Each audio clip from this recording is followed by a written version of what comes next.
नमस्कार दोस्तों, कैसे हैं आप सभी। आशा करता हूँ अच्छे होंगे, स्वस्थ होंगे, मस्त होंगे और अपने पढ़ाई में व्यस्त होंगे। तो चलिए स्वागत करता हूँ आपका अपना यूट्यूब चैनल मैथ अड्डा सारण में। फिर मैं हाजिर हो गया एक नया सेशन लेके। जैसे कि मैंने कहा था, जो दी प्लेटफॉर्म का रेलवे का ग्रुप डी का वॉल्यूम 5 जो सेट आया है, इसमें एक साइंस का 1 से लेके 12 तक सेट दिया हुआ है, जो कि 26 नवंबर 2018 से लेके आपका कह सकते हैं 26 नवंबर 2018 से लेके ये आपका 4 दिसंबर 2018 तक पूछा गया टोटल 12 सेट का मैं सॉल्यूशन आप सभी से वादा किया था कि एक ही वीडियो में बना दूंगा, जो मैं बना रहा हूं। तो चलिए, अगर आप हमारे चैनल पर नए हैं तो चैनल को सब्सक्राइब कर लीजिए, साथ ही साथ बेल आइकन को दबा लीजिए, ताकि हम कोई भी वीडियो अपलोड करें उन सभी का नोटिफिकेशन आप सभी को मिलता रहे। ये 2018 में पूछा गया प्रश्न है और ग्रुप डी में आपका ऐसे ही प्रश्न मिलता है और एग्ज़ाम में आपको यही इसी टाइप का इसी पैटर्न पे क्वेश्चन भी मिलेगा। बहुत सारा क्वेश्चन जो है रिपीट भी आपको देखने को मिल सकता है। तो बिना टाइम वेस्ट किए क्लास को शुरू करते हैं। वीडियो को लाइक ज़रूर कीजिएगा, आप लोग लाइक करने में बहुत कंजूसी करते हैं। तो आज का जो पहला क्वेश्चन है आपके सामने ये रहा। पहला क्वेश्चन है कि यदि ध्वनि का तरंग का वेग 5200 मीटर पर सेकेंड है और आवृत्ति 1000 हर्ट्ज है, तो इसकी तरंग दर्ज क्या हो जाएगी। तरंग दर्ज क्या होता है जी। तरंग दर्ज बराबर होता है ध्वनि तरंग का वेग बट्टा आवृत्ति। भी बराबर क्या होता है, एन लेमडा। तो क्या पूछ रहा है, तरंग दर्ज पूछ रहा है, यानी कि लेमडा। तो लेमडा बराबर क्या हो जाएगा, भी बट्टा एन, यानी कि 5200 बट्टा 1000, 2 जीरो से 2 जीरो कट जाएगा, ये आपका 5.2 मीटर आ जाएगा। यानी कि ऑप्शन सी जो होगा ये आपका सही उत्तर हो जाएगा। अगला प्रश्न है कि विद्युत आवेश की एसआई इकाई क्या होती है। तो विद्युत आवेश की एसआई मात्रक जो होता है ये कूलम्ब होता है। तो ऑप्शन सी जो है आपका राइट आंसर हो जाएगा। डैश उत्पत्ति में अधिक विविधता का कारण क्या होता है। तो यौन प्रजनन उत्पत्ति में अधिक विविधता का कारण होता है। तो ऑप्शन बी जो है आपका राइट आंसर हो जाएगा। जिस प्रक्रम द्वारा जीव अपनी संख्या में वृद्धि करता है उसे हम लोग प्रजनन कहते हैं। चलिए आगे बढ़ते हैं, क्योंकि बहुत सारा 250 से ज़्यादा क्वेश्चन हम यहाँ करने वाले हैं। 250 से ज़्यादा, जी हाँ, कम से कम आप मान के चलिए 300 के आसपास प्रश्न हम करने वाले हैं। और ये 300 प्रश्न जितने भी हैं सभी इम्पोर्टेंट है एग्ज़ाम के दृष्टिकोण से। निम्नलिखित में से क्या गिरते जल की स्थितिज ऊर्जा को विद्युत ऊर्जा में बदलने में मदद करता है। तो क्या जो होता है स्थितिज ऊर्जा को विद्युत ऊर्जा में बदलने में मदद करता है। तो हाइड्रो पावर संयंत्र जो होता है ये स्थितिज ऊर्जा को विद्युत ऊर्जा में बदलने में क्या करता है, मदद करता है। और किसी स्थिति विशेष के कारण जो ऊर्जा संचित होती है उसे हम स्थितिज ऊर्जा कहते हैं। चलिए, डैश उत्तक मुख्य रूप से मृत कोशिकाओं से बना होता है। तो स्क्लेरेन्काइमा जो होता है ये उत्तक मुख्य रूप से मृत कोशिकाओं से बना हुआ होता है। तो ऑप्शन सी यहाँ पे आपका सही उत्तर हो जाएगा। अगला प्रश्न है कि क्षैतिज अक्ष और ऊर्ध्वाधर अक्ष डैश के प्रकार हैं। तो क्षैतिज अक्ष और ऊर्ध्वाधर अक्ष जो होते हैं ये पवन चक्की के प्रकार हैं। तो ऑप्शन ए जो होगा ये आपका सही उत्तर हो जाएगा। n बराबर 3 और n बराबर 2 स्तर में किसी इलेक्ट्रॉन के परिवर्तन से डैश लाइन उभरती है। तो कौन सा लाइन उभरता है। तो ये दृश्य स्पेक्ट्रम लाइन जो होता है ये उभरता है। तो ऑप्शन सी जो है ये आपका सही उत्तर हो जाएगा। चलिए आगे बढ़ते हैं। अगला प्रश्न है कि निम्नलिखित विकल्पों में से जो सही है उसका चयन करना है। सही विकल्प को चयन करना है। तो सही विकल्प C4H9OH जो होता है ये ब्यूटेनॉल होता है। तो हम कह सकते हैं कि ऑप्शन ए ही आपका राइट आंसर हो जाएगा। इथेनॉल, मेथनॉल, इथेनॉल का होता है। इथेनॉल की बात की जाए तो C2H5OH होता है, तो ये गलत है। प्रोपेनॉल की बात की जाए तो प्रोपेनॉल C3H7OH होता है, ये भी गलत है। और मेथनॉल का होता है CH3OH, ये भी गलत है। तो ऑप्शन ए यहाँ पे आपका सही उत्तर हो जाएगा। अगला प्रश्न है कि निम्नलिखित में से कौन सा विकल्प सार्वभौमिक संकेतक के बारे में सही नहीं है। सही नहीं है पूछ रहा है, यानी कि सही नहीं है। तो एक सार्वभौमिक संकेतक कई अलग अलग संकेतों या रंगों का मिश्रण है जो पूरे पीएच पैमाने के विभिन्न पीएच मानों पर समान रंग देता है। तो यही क्या हो जाएगा, सही नहीं है। तो ऑप्शन सी आपका राइट आंसर हो जाएगा। चलिए, ये जो क्वेश्चन सेट 1 हम कर रहे हैं ये 26/11/2018 का शिफ्ट का पूछा गया प्रश्न है। 8 किलोग्राम द्रव्यमान की एक वस्तु एक नियत बल 2 सेकेंड के लिए कार्य करता है। यह वस्तु के वेग को 5 मीटर से 9 मीटर प्रति सेकेंड के वेग तक बढ़ा देता है। तो कार्यरत बल का परिमाण ज्ञात करना है, यानी कि बहुत हार्ड गर्मी है, क्या कहें, तो बल ज्ञात करना। बात को समझिएगा, बहुत सिंपल चीज़ है। यहाँ पे हम सभी को थोड़ा सा इसको ऊपर कर लेते हैं ताकि हमको आसानी होगी। यहाँ पे m कितना दिया है जी, 8 किलोग्राम, ठीक है। t कितना दे दिया है, 2 सेकेंड। इनिशियल वेलोसिटी और फाइनल वेलोसिटी, इनिशियल वेलोसिटी कितना है, 5 मीटर प्रति सेकेंड, फाइनल वेलोसिटी आपका 9 मीटर प्रति सेकेंड। त्वरण क्या होता है, वेग में परिवर्तन की दर को त्वरण कहते हैं। त्वरण कहता है कि final velocity minus initial velocity बट्टा टी, ये क्या होता है, आपका त्वरण होता है। बस फाइनल कितना है 9, इनिशियल माइनस 5, 2 और आपका समय 9 में से 5 गया 4, 4/2 यानी कि 2 मीटर पर सेकेंड स्क्वायर क्या आ गया, त्वरण आ गया। तो F बराबर एम ए, F बराबर एम ए से क्या आ जाएगा, m आपका कितना दिया है 8 और त्वरण 2 है, तो 8 दूना 16 न्यूटन क्या हो जाएगा, आपका सही उत्तर हो जाएगा। तो option D is the right answer. चलिए अगला क्वेश्चन देखते हैं कि निम्नलिखित में से कौन सा कथन सही या गलत है।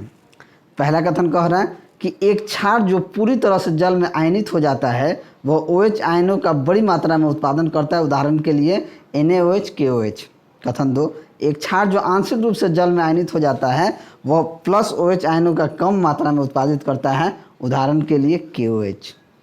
तो कथन 1 और 2 दोनों देखा जाए तो क्या है, दोनों गलत है। एक क्षार जो आंशिक रूप से जल में आयनित होता है वह OH माइनस जो है, OH माइनस आयन का कम मात्रा में उत्पादन करता है, ठीक है। एग्जाम्पल जो है KOH, यानी कि ऑप्शन ए और 2 दोनों गलत है, तो ऑप्शन बी आपका सही उत्तर हो जाएगा। अगला प्रश्न है कि श्वास नली के आंतरिक परत में कौन सा ऊतक मौजूद होता है। तो श्वास नली के आंतरिक परत में सिलिएटेड यानी कि सिलिएटेड कॉलमनार एपिथेलियम जो होता है ये मौजूद होता है, तो ऑप्शन ए आपका सही उत्तर हो जाएगा। अधिकांश सेलुलर प्रक्रियाओं के लिए डैश एनर्जी करेंसी होता है, तो ये आपका ATP पर होता है, यानी कि एडिनोसस ट्राइफॉस्फेट। तो ऑप्शन ए आपका क्या हो जाएगा, राइट आंसर हो जाएगा। अगला प्रश्न है कि आवर्त सारणी में निम्नतम अभिक्रियाशील तत्व क्या होते हैं। तो निम्नतम अभिक्रियाशील तत्व जो होते हैं ये निष्क्रिय गैस होते हैं, तो ऑप्शन ए आपका राइट आंसर हो जाएगा। निम्नलिखित में से क्या प्रजातियों की जनसंख्या की स्थिरता से संबंधित है।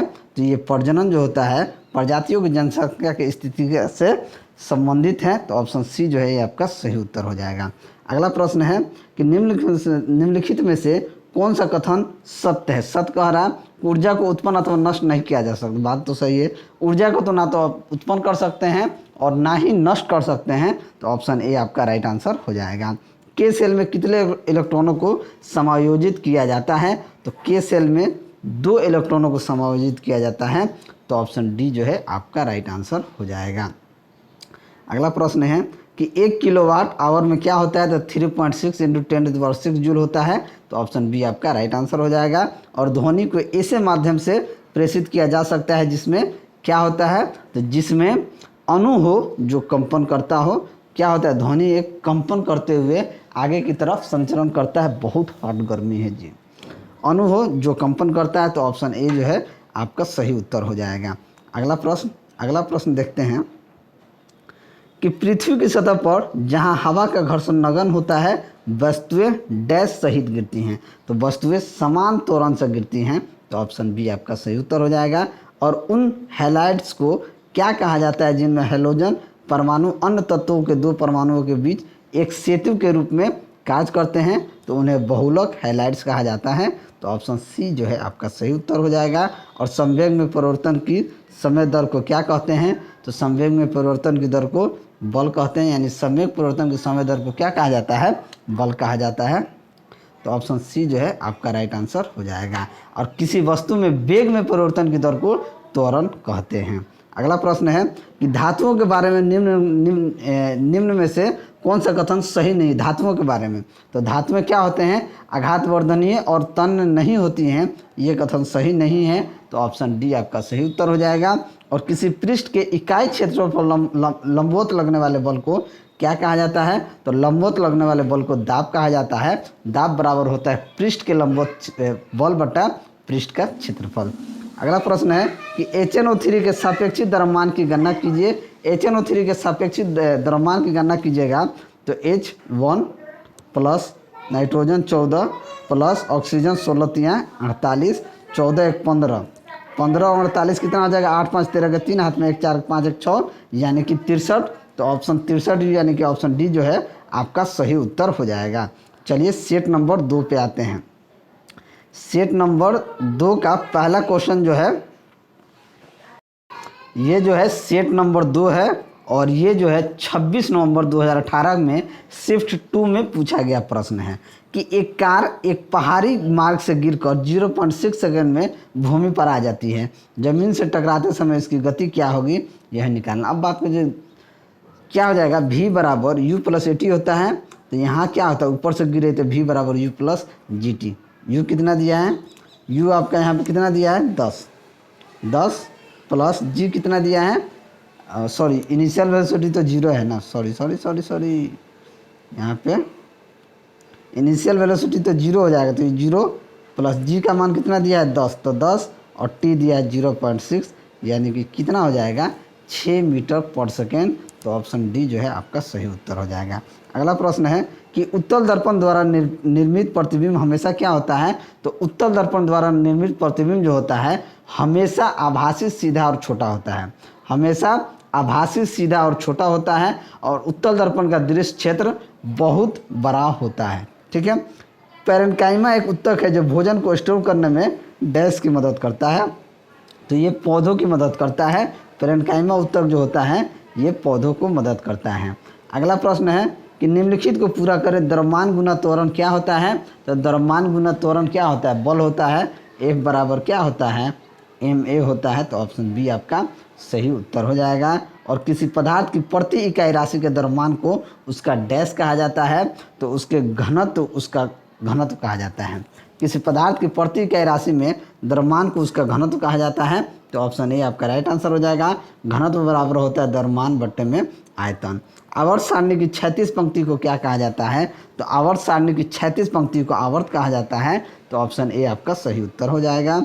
और अगला प्रश्न देखते हैं कि निम्न में से कौन सा उपकरण परिपथ में विद्युत धारा मापता है, तो विद्युत धारा कौन मापता है जी, तो एमीटर जो होता है ये विद्युत धारा को मापता है। तो ऑप्शन सी आपका सही उत्तर हो जाएगा।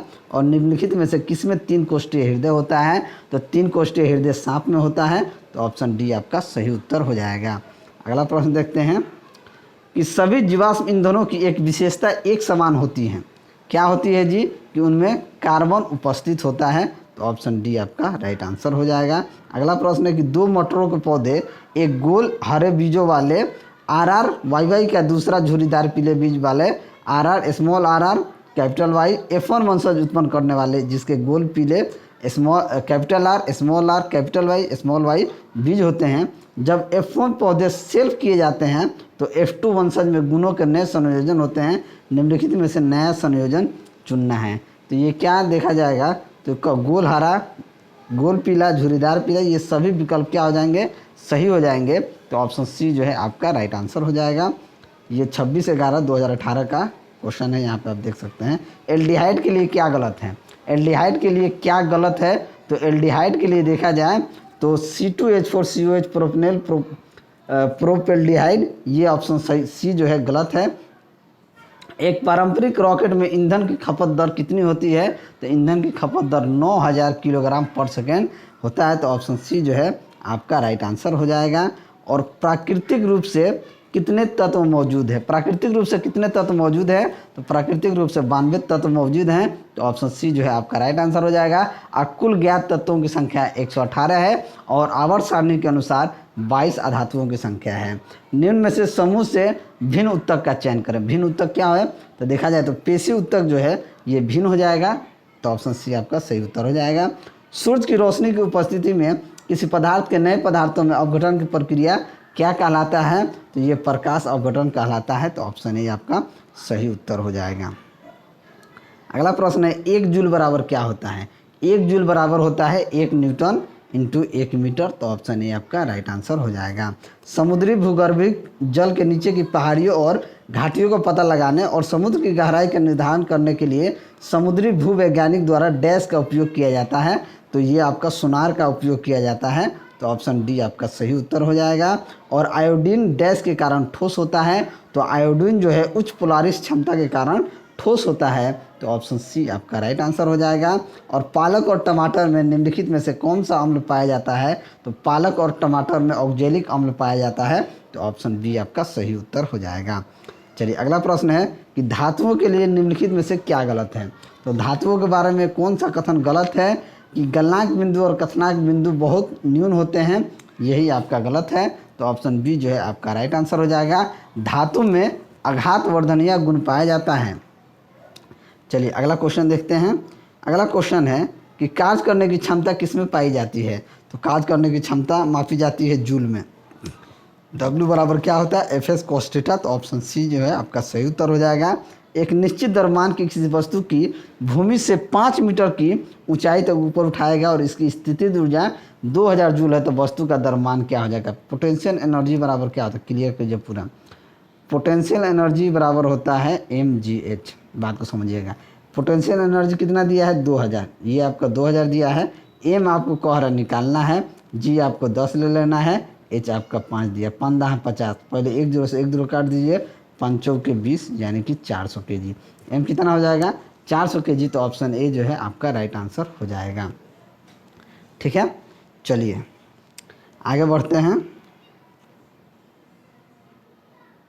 अगला प्रश्न है कि किसी रासायनिक अभिक्रिया में भाग ले सकने वाले तत्व के सबसे छोटे छोटे कण जो होते हैं डैश कहलाते हैं, उन्हें परमाणु कहा जाता है, तो ऑप्शन डी आपका सही उत्तर हो जाएगा। बल लगाकर निम्न में से किसे परिवर्तित किया जा सकता है, तो बल लगाकर किसी भी वस्तु की संवेग की अवस्था को बदल दिया जाता है, तो ऑप्शन डी जो है आपका राइट आंसर हो जाएगा। कोई वस्तु यहाँ खड़ा है, मारिए यहाँ धक्का, यहाँ आ जाएगा, उसका क्या हो जाएगा, बल लगाकर किसी भी के संवेग को बदला जा सकता है, तो ऑप्शन डी आपका राइट आंसर हो जाएगा।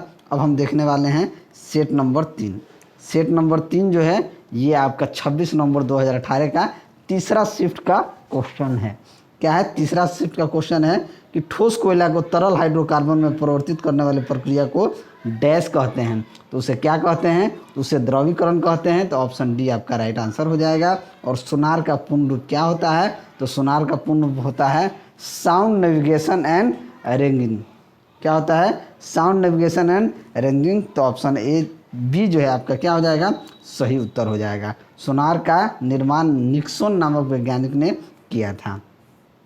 अगला प्रश्न है कि 2Mg plus O2 MgO, 2Mg plus O2 MgO उपरोक्त अभिक्रिया अगर देखा जाए, उपयुक्त अभिक्रिया डैश अभिक्रिया का एक उदाहरण है, तो ये जो है संयोजन अभिक्रिया का उदाहरण है। क्या हो जाएगा, संयोजन, यानी कि संयोजक 2Mg को O2 के साथ रिएक्शन करते हैं, तो क्या बन रहा है, MgO बन रहा है। ठीक है, चलिए एक चुंबक के आसपास की जगह के लिए शब्द क्या है जहाँ इसके प्रभाव का पता लगाया जा सकता है, तो इसे चुंबकीय क्षेत्र कहा जाता है, तो ऑप्शन बी आपका सही उत्तर हो जाएगा। आवेश की एसआई इकाई क्या होती है, तो आवेश की एसआई इकाई कूलाम होता है, तो ऑप्शन डी आपका सही उत्तर हो जाएगा।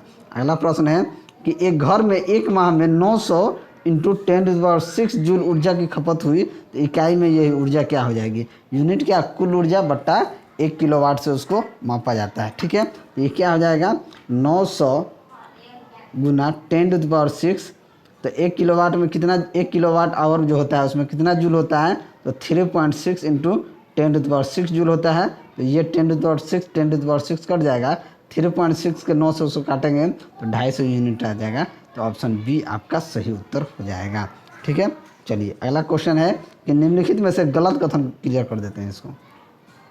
निम्नलिखित में से गलत कथन चुने। पत्तियों में कोशिकाओं की ऊपरी और निचली परत को डैश कहा जाता है, तो उसे क्या कहा जाता है, भोजन का संश्लेषण करती है, तो ऑप्शन बी जो है आपका राइट आंसर हो जाएगा। और पौधे प्रजनन की किस विधि द्वारा उत्पन्न होते हैं जिसमें आनुवंशिकीय रूप से जनक के सभी गुण पौधे में मौजूद होते हैं, तो उसे वर्धी प्रजनन कहा जाता है, तो ऑप्शन डी आपका सही उत्तर हो जाएगा। और धातुओं के संबंध में निम्न में से कौन सा कथन गलत है, तो धातुओं के बारे में देखा जाए तो सभी धातु पारे को छोड़कर तरल में है और मुलायम है, तो यही गलत क्या हो जाएगा, कथन गलत हो जाएगा, तो ऑप्शन सी आपका राइट आंसर हो जाएगा। और डैश प्रक्रिया रासायनिक ऊर्जा को तापीय ऊर्जा में परिवर्तित करता है, तो श्वसन प्रक्रिया जो होती है रासायनिक ऊर्जा को तापीय ऊर्जा में परिवर्तित करता है, तो ऑप्शन बी यहाँ पे आपका सही उत्तर हो जाएगा। ये सेट तीसरा देख रहे हैं, 26 नवंबर 2018 में पूछा गया। आवर्त सारणी के तीसरे आवर्त में सबसे छोटे आकार वाला तत्व कौन सा होता है? तो ये आर्गन होता है। तो ऑप्शन ए आपका राइट आंसर हो जाएगा। आर्गन का परमाणु संख्या 18 होता है। एक 13% हानि और 15% लाभ के बीच अंतर 63 रुपया था। तो प्रश्न में वस्तु का लागत मूल्य क्या हो जाएगा? ये देखिए, ये मैथ कहाँ से घुस गया जी। खैर मैथ घुस गया तो इसको देखिए लिया जाए। 13% हानि है, 15% लाभ, इसका मतलब अंतर कितना होता है? 28। 28% का वैल्यू अगर 63 है तो 1% का वैल्यू कितना हो जाएगा? 63/28, इसलिए 100% का अंतर कितना हो जाएगा? 100। 4 से काट दीजिए, 4 7 28, 4 से कट जाएगा 25, 7 9 63, 25 9 225। आंसर आपका डी आ जाएगा। तो ऑप्शन डी क्या हो जाएगा? सही उत्तर हो जाएगा। चलिए अगला प्रश्न है, इनमें से कौन सा कथन लिंग संबंधित निर्धारण के बारे में गलत है? गलत बोल रहा है कि एक स्त्री में 2 एक समान एक्स गुणसूत्र और एक्स वाई होते हैं, यही आपका यहाँ गलत होगा। तो ऑप्शन बी आपका राइट आंसर हो जाएगा। डैश ने सुझाव दिया था कि तत्वों के प्रतीक को तत्व के नाम के 1 या 2 अक्षरों से बनाया जा सकता है। तो ये वर्जिलियस ने, किसने? वर्जिलियस ने ये सुझाव दिया था। तो ऑप्शन बी आपका सही उत्तर हो जाएगा। यदि वेग को दुगना कर दिया जाए तो क्या होगा? यदि वेग को दुगना कर दिया जाए तो संवेग 4 गुना और गतिज ऊर्जा 3 गुना हो जाएगी, या संवेग 2 गुना और गतिज ऊर्जा 4। देखिए बात सिंपल सा चीज़ है। संवेग बराबर क्या होता है? mv। काइनेटिक एनर्जी बराबर क्या होता है? Half mv²। अगर वेग को दुगना कीजिएगा तो संवेग दुगना होगा और गतिज ऊर्जा क्या हो जाएगा? 4 गुना हो जाएगा। तो ऑप्शन बी जो है ये आपका राइट आंसर हो जाएगा। आप निकाल के भी देख सकते हैं।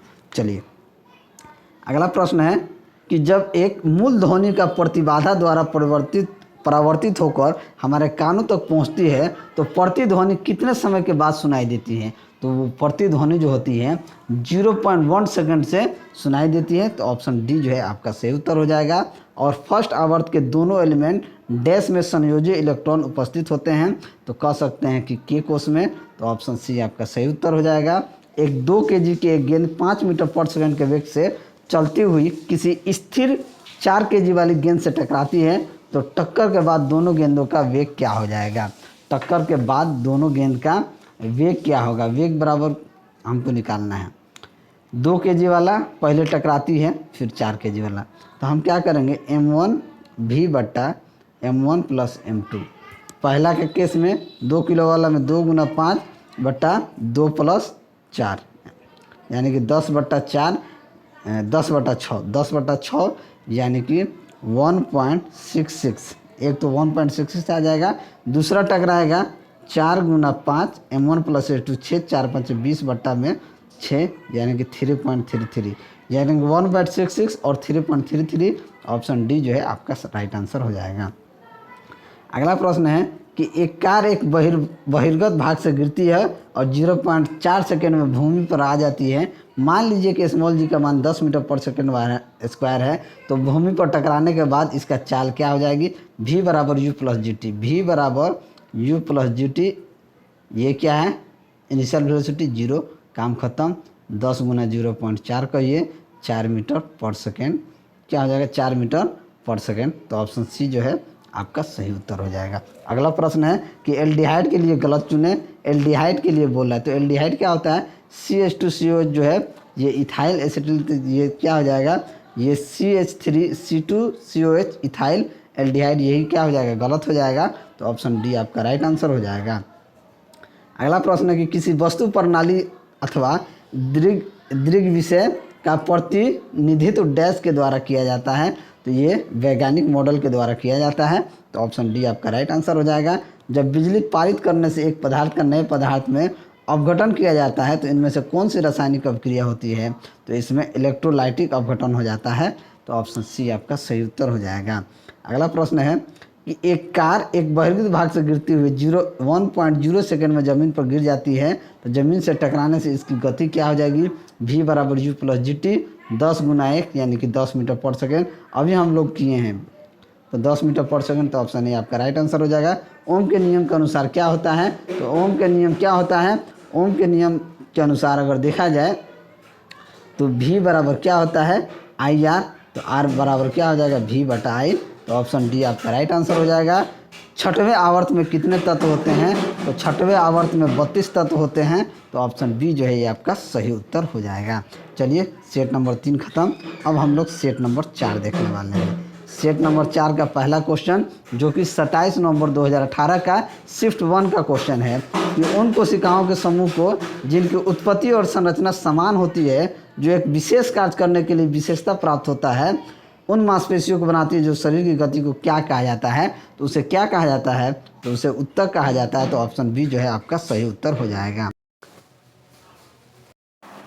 चलिए अगला क्वेश्चन देखते हैं कि ग्राफियन पुटक फॉलिकल की गुड़िका को क्या कहा जाता है? तो इसे कोटर एंट्रम कहा जाता है। तो ऑप्शन ए जो है ये कि आपका सही उत्तर हो जाएगा। अगला प्रश्न देखते हैं कि एल्डिहाइड के लिए क्या गलत है? ये क्वेश्चन कई बार मतलब रिपीट कर दिया गया है। तो एल्डिहाइड के लिए CHCOH जो है आपका ये आपका गलत है। तो ऑप्शन सी जो है आपका राइट आंसर हो जाएगा। इसे स्टार मार्क लगा लीजिए। इस तरह का प्रश्न आपको पूछा जाता है। एल्डिहाइड, फॉर्मल्डिहाइड, ये सब जितने भी रिलेटेड क्वेश्चन है आप देख लीजिएगा। निम्न में से किस अधातु को यदि हवा में रखा जाए तो इसमें आग लग जाएगा? जैसे ही आप फास्फोरस को हवा में रखिएगा उसमें आग लग जाएगा। श्वेत फास्फोरस को हवा में छोड़ते ही स्वतः क्या होता है? जल उठता है। इस कारण जल के अंदर डुबाकर इसको रखा जाता है। तो ऑप्शन डी आपका सही उत्तर हो जाएगा। परमाणु की ऑक्सीकरण स्थिति क्या प्रदर्शित करती है? तो परमाणु की ऑक्सीकरण स्थिति यौगिक का वास्तविक आवेश जो है उसको प्रदर्शित करता है। तो यौगिक का वास्तविक आवेश, तो ऑप्शन बी जो है आपका सही उत्तर हो जाएगा। और प्रारंभिक स्थिति से अंतिम स्थिति तक विस्थापन का जो परिमाण होता है वो क्या होता है? वो न्यूनतम दूरी होता है। तो ऑप्शन सी जो है आपका राइट आंसर हो जाएगा। विस्थापन क्या होता है? एक सदिश राशि होता है। अगला प्रश्न देखते हैं।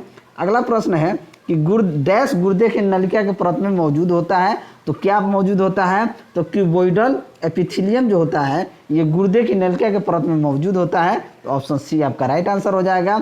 और डैश परिपथ में विद्युत केवल एक साथ एक पथ के माध्यम से प्रवाहित होता है। तो ये श्रेणी परिपथ में विद्युत केवल एक पथ के माध्यम से प्रवाहित होता है। प्रकाश संश्लेषण के लिए डैश आवश्यक नहीं है। तो प्रकाश संश्लेषण के लिए ऑक्सीजन O2 की आवश्यकता नहीं है। तो ऑप्शन ए आपका राइट आंसर हो जाएगा। चलिए अगला क्वेश्चन देखते हैं कि गोलाकार दर्पण जिसकी परावर्तक सतह बाहर की ओर उभरी होती है क्या कहलाता है? तो उसे उत्तल दर्पण कहा जाता है। तो ऑप्शन सी आपका सही उत्तर हो जाएगा। ऊर्जा संरक्षण के सिद्धांत पर ऊर्जा संरक्षण के सिद्धांत के संबंध में कौन सा कथन सही है? सही कथन बोला जा गया है। तो ऊर्जा के बारे में देखा जाए तो ऊर्जा का न तो निर्माण किया जा सकता है और न ही इसे नष्ट किया जा सकता है। तो ऑप्शन डी आपका सही उत्तर हो जाएगा। और जलीय विलयन में किसी अम्ल या क्षार में क्या परिवर्तन होता है? तो उसमें क्षार जल में OH माइनस आयन को निर्मित करता है। तो ऑप्शन ए आपका राइट आंसर हो जाएगा। आगे बढ़ते हैं। अगला प्रश्न है कच्चा तेल डैश होता है। तो कच्चा जो तेल होता है ये गंधयुक्त पीले अथवा काले रंग का तरल होता है। तो ऑप्शन सी आपका राइट आंसर हो जाएगा। निम्न में से क्या निष्क्रिय गैस नहीं है? तो क्लोरीन जो होता है ये आपका निष्क्रिय गैस नहीं होता है। यह अवधारणा कि एक तत्व के सभी परमाणु समान होते हैं को डैश की खोज से गलत सिद्ध किया जा सकता है। ये समस्थानिक के यानी कि यह अवधारणा कि एक तत्व के सभी परमाणु समान होते हैं को समस्थानिक की खोज के से गलत किया जा सकता है। चलिए आगे बढ़ते हैं। और अगला प्रश्न है कि एक कार 72 किलोमीटर प्रति घंटा की गति से चल रही है। ब्रेक लगने के बाद इसे रुकने में 4 सेकंड लगते हैं। यदि कार का द्रव्यमान 1000 किलोग्राम है तो ब्रेक द्वारा लगाए गए बल का मान क्या होगा? बल का मान हमसे पूछ रहा है।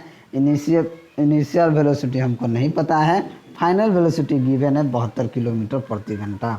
72 किलोमीटर प्रति घंटा को मीटर पर सेकेंड में बदलेंगे तो इसे 5/18 से गुना करेंगे। तो 18 चौक 72, 4 5 20, ये आ गया 20 मीटर पर सेकेंड। यहाँ से त्वरण निकाल लेंगे। त्वरण क्या हो जाएगा? V/T। V कितना है? 20। T कितना है? 4, यानी कि 5 मीटर पर सेकेंड क्या आ गया? त्वरण आ गया। तो बल पूछ रहा है, बल दिया है और सॉरी बल पूछ रहा है द्रव्यमान कितना है? 1000। बल बराबर हो जाएगा m में, यानी कि 1000 × 5, यानी कह सकते हैं कि 5 × 10⁻³ न्यूटन लिख सकते हैं। तो ऑप्शन डी आपका सही उत्तर हो जाएगा। अगला प्रश्न है कि निम्नलिखित में से अल्ट्रासोनोग्राफी का उपयोग क्या होता है? तो अल्ट्रासोनोग्राफी का उपयोग जो किया जाता है इसका उपयोग माँ के गर्भ के अंदर भ्रूण के विकास के देखरेख के लिए किया जाता है। तो ऑप्शन डी आपका सही उत्तर हो जाएगा। कार्य में डैश होता है, तो कार्य में कोई दिशा नहीं होता है, केवल क्या होता है, परिमाण होता है। तो ऑप्शन ए आपका राइट आंसर हो जाएगा। कार्य बराबर क्या होता है, बल गुना विस्थापन। चलिए अगला क्वेश्चन, अगला प्रश्न देखते हैं कि जब क्रिस्टल गर्म हो जाते हैं तो क्रिस्टलीकरण के जल का लोप हो जाता है और पदार्थ डैश अवस्था में बदल जाता है। तो पदार्थ जो होता है निर्जलीय अवस्था में बदल जाता है। तो ऑप्शन ए आपका राइट आंसर हो जाएगा। और डैश के द्वारा शुक्राणु वृषण से बाहर आते हैं। तो ये शुक्रवाहिका के द्वारा शुक्राणु जो होते हैं वृषण से बाहर आते हैं। रसायन के लिए गणना की इकाई क्या होती है, तो मोल में इसकी गणना की जाती है। तो ऑप्शन ए आपका सही उत्तर हो जाएगा। यदि दो वस्तुओं के द्रव्यमान को 3 गुना कर दिया जाए तो दोनों वस्तुओं के बीच बल क्या हो जाएगा, क्या होता है, F बराबर G m1m2/r² होता है। अगर दोनों द्रव्यमान को 3 गुना कर दिया जाए तो क्या होगा, G × 3m1 3m2/r²। ये तितरी का क्या हो जाएगा, 9 गुना हो जाएगा। तो ऑप्शन सी आपका सही उत्तर हो जाएगा। अगला प्रश्न है, सभी बलों में होता है, सभी बल में क्या होता है, सभी बलों में परिमाण और दिशा दोनों होता है। तो ऑप्शन ए आपका राइट आंसर हो जाएगा। निम्न में से कौन समपरमाणुक अणु नहीं है, तो समपरमाणुक अणु की बात की जाए तो ये आपका CO2 जो होता है ये समपरमाणुक अणु नहीं होता है। तो ऑप्शन डी आपका राइट आंसर हो जाएगा। और अगला क्वेश्चन है कि 3m द्रव्यमान की एक वस्तु को भू स्तर से h ऊंचाई तक ऊपर उठाया गया तो वस्तु की स्थिति ऊर्जा क्या हो जाएगी, पोटेंशियल एनर्जी बराबर होता है mgh। अगर m 3m है तो क्या हो जाएगा, 3mgh हो जाएगा। तो ऑप्शन सी जो है आपका सही उत्तर हो जाएगा। चलिए अगला सेट देखते हैं, ये सेट नंबर 5 है। क्या है, सेट नंबर 5 जो कि 27 नवंबर 2018 का थर्ड शिफ्ट का क्वेश्चन है। निम्न में से क्या हाइड्रोकार्बन का एक उदाहरण है, तो हाइड्रोकार्बन का क्या उदाहरण है, तो मीथेन जो होता है ये हाइड्रोकार्बन का उदाहरण होता है। तो ऑप्शन ए बी जो है आपका सही उत्तर हो जाएगा। रसायन शास्त्र में कण यानी मोल शब्द का परिचय किसने करवाया था, तो ये विलेम ओस्टवाल्ड ने करवाया था। तो ऑप्शन सी आपका राइट आंसर हो जाएगा। 1 मोल बराबर होता है 6.022 × 10⁻23 जिसे अवगोद्रों की संख्या भी कहते हैं। घर्षण द्वारा किया गया कार्य क्या होता है, ऋणात्मक होता है। तो ऑप्शन ए आपका राइट आंसर हो जाएगा। और क्षेपण अभिक्रिया डैश द्वारा उत्पादित करती है, तो अवक्षेपण अभिक्रिया अघुलनशील लवण के द्वारा उत्पादित होता है। तो ऑप्शन ए आपका राइट आंसर हो जाएगा। और बहुविखंडन द्वारा प्रजनन करता है, तो ये प्लाज्मोडियम जो होता है बहुविखंडन द्वारा प्रजनन करता है। तो ऑप्शन डी आपका सही उत्तर हो जाएगा। डैश का उपयोग करके दुर्बल अम्ल और प्रबल अम्ल के बीच विभेद किया जा सकता है, तो सार्वत्रिक सूचक का उपयोग करके दुर्बल अम्ल और प्रबल अम्ल के बीच विभेद किया जाता है। चलिए चंद्रमा की सतह से लाए गए चट्टान पर क्या असर पड़ेगा, तो वहाँ से लाने पर क्या असर पड़ेगा, इसके भार में परिवर्तन होगा। तो ऑप्शन बी आपका राइट आंसर हो जाएगा। न्यूटन के गति के नियमों का प्रकाशन वर्ष क्या था, तो 1687 ईस्वी। तो ऑप्शन डी आपका सही उत्तर हो जाएगा। और एक स्रोत तरंग से 0.3 सेकेंड में 40 शिखर और 40 गर्त बनते हैं, तो तरंग की आवृत्ति क्या हो जाएगी, तरंग की आवृत्ति जो होती है श्रृंग या गर्तों की संख्या बटा समय होता है। तो कह सकते हैं 40/0.3। अगर इसे 3 कहेंगे तो ऊपर 4, अगर ऊपर 10 से ऊपर नीचे गुना करेंगे तो 400 हो जाएगा, 3 हो जाएगा, यानी कि 133.33 हर्ट्ज हो जाएगा। डैश परिपथ में विद्युत प्रवाहित होने का केवल एक मार्ग होता है, तो वो क्या होता है, तो ये श्रेणी क्रम में। तो ऑप्शन डी आपका राइट आंसर हो जाएगा। एक तत्व का विन्यास 281 है, इसे डैश में शामिल किया जा सकता है, तो इसे तृतीय आवर्त के समूह 1 में शामिल किया जा सकता है। आगे देखते हैं कि समुद्र में निम्न में से कौन सी ऊर्जा पाई जाती है, तो समुद्र में ज्वारीय ऊर्जा, समुद्र तरंग और ऊर्जा और समुद्र तापीय ऊर्जा पाई जाती है। तो ऑप्शन बी आपका राइट आंसर हो जाएगा। यदि एक वाहन की क्षमता 50% है और वाहन का आउटपुट 4500 जूल है, तो वाहन को प्रदान की गई इनपुट कितना है, 50% है। अगर 4500 पे 50% है तो 100% पे 9000 जूल हो जाएगा। तो ऑप्शन सी जो है ये क्या हो जाएगा, आपका सही उत्तर हो जाएगा। अगला प्रश्न देखते हैं। अगला प्रश्न है कि डैश मांसपेशियां शरीर के सभी अंगों में रक्त पंप करके पहुंचाने में हृदय की सहायता करती है, जिसमें लयबद्ध संकुचन और विश्राम की आवश्यकता होती है। तो ये कार्डियक जो होता है ये मांसपेशियां शरीर के सभी अंगों में रक्त पंप को पहुंचाने का कार्य करता है। अधातुओं का व्यापक उपयोग डैश में होता है, तो अधातुओं का व्यापक उपयोग जो होता है खाद में होता है। तो ऑप्शन सी आपका सही उत्तर हो जाएगा। और अमोनियम सल्फेट का रासायनिक सूत्र क्या होता है, तो NH4 + SO4 2 होता है। तो ऑप्शन बी आपका राइट आंसर हो जाएगा। आगे देखते हैं। अगला प्रश्न है खींचने का एक उदाहरण क्या है, तो खींचने का एक ध्वज फहराना, ध्वज को फहराया जाता है खींच के ही। ऑप्शन सी आपका राइट आंसर हो जाएगा। मेंडलीफ की आवर्त सारणी में लंब रूप स्तंभों को डैश और 36 पंक्तियों को डैश कहा जाता है। तो मेंडलीफ की आवर्त सारणी में लंब स्तंभों को समूह और 36 पंक्तियों को आवर्त कहा जाता है। तो ऑप्शन बी आपका सही उत्तर हो जाएगा। अगला प्रश्न है कि पित्ताशय में पथरी और ट्यूमर आदि असमान कमियों का पता लगाने में सोनोग्राफी बहुत उपयोगी है। इस तकनीक में डैश का उपयोग किया जाता है, इसे ध्वनि तरंग कहा जाता है। तो ऑप्शन ए आपका राइट आंसर हो जाएगा। प्रासरव तरंगों की आवृत्ति 20,000 हर्ट्ज से क्या होती है, अधिक होती है। निम्न में से किस पशु में छोटी आंत सबसे छोटी होती है, तो शेर जो होता है इसकी छोटी आंत सबसे छोटी होती है। तो ऑप्शन सी जो है आपका राइट आंसर हो जाएगा। अगला प्रश्न है न्यूटन का गति का दूसरा नियम क्या कहता है, तो न्यूटन के गति का दूसरा नियम कहता है कि बल के प्रभाव को समझने में सहायक होता है। बहुत हार्ड गर्मी है, तो यहाँ ऑप्शन बी आपका सही उत्तर हो जाएगा। सौर ऊर्जा संग्राहकों में अधिकतम क्षमता डैश में होता है, तो अधिकतम क्षमता जो होता है समतल प्लेट संग्राहक में होता है। तो ऑप्शन बी आपका राइट आंसर हो जाएगा। और विदलन विभाजन के संबंध में निम्न में से कौन सा कथन सही है, तो विदलन विभाजन की बात की जाए तो इसमें कोशिका का आकार क्या होता है, घटता है। तो ऑप्शन बी जो है आपका राइट आंसर हो जाएगा। और डैश उत्तक में मैट्रिक्स होते हैं और कोशिकाएं मैट्रिक्स में सन्निहित होती हैं। तो संयोजी उत्तक जो होते हैं, संयोजी उत्तक में मैट्रिक्स होता है। तो ऑप्शन सी जो है आपका राइट आंसर हो जाएगा। और कैल्शियम ऑक्साइड के लिए रासायनिक सूत्र क्या होता है, कैल्शियम ऑक्साइड के लिए रासायनिक सूत्र CaO होता है। तो ऑप्शन सी जो है आपका सही उत्तर हो जाएगा। चलिए अगला क्वेश्चन देखते हैं। सेट नंबर ये आपका 6 है, सेट नंबर 6 जो कि 28 नवंबर 2018 के शिफ्ट 1 में पूछा गया प्रश्न है कि किसी वस्तु को ऊर्ध्वाधर ऊपर की ओर फेंका गया, यदि और यह भूमि से अधिकतम ऊंचाई एच तक पहुंची, इसके ऊपर जाने के दौरान ऊंचाई एच के 1/4 वस्तु, तो वस्तु में क्या हो जाएगी, अगर ऊपर फेंका जाएगा फिर नीचे आएगा तो इसमें क्या पाया जाएगा, कम स्थितिज और अधिक गतिज ऊर्जा। तो ऑप्शन डी आपका सही उत्तर हो जाएगा। इस तरीके से चित्र को हम दिखाते हैं। नीचे दिया गया चित्र प्रासरव तरंगों के कार्य को दर्शाता है। इस तकनीक को क्या कहते हैं, तो इस तकनीक को जैसे ये क्या होता है, अल्ट्रासोनोग्राफी होता है। जैसे अल्ट्रासोनोग्राफी जो होता है तो उसमें इसी तरीके की तस्वीर दिखता है।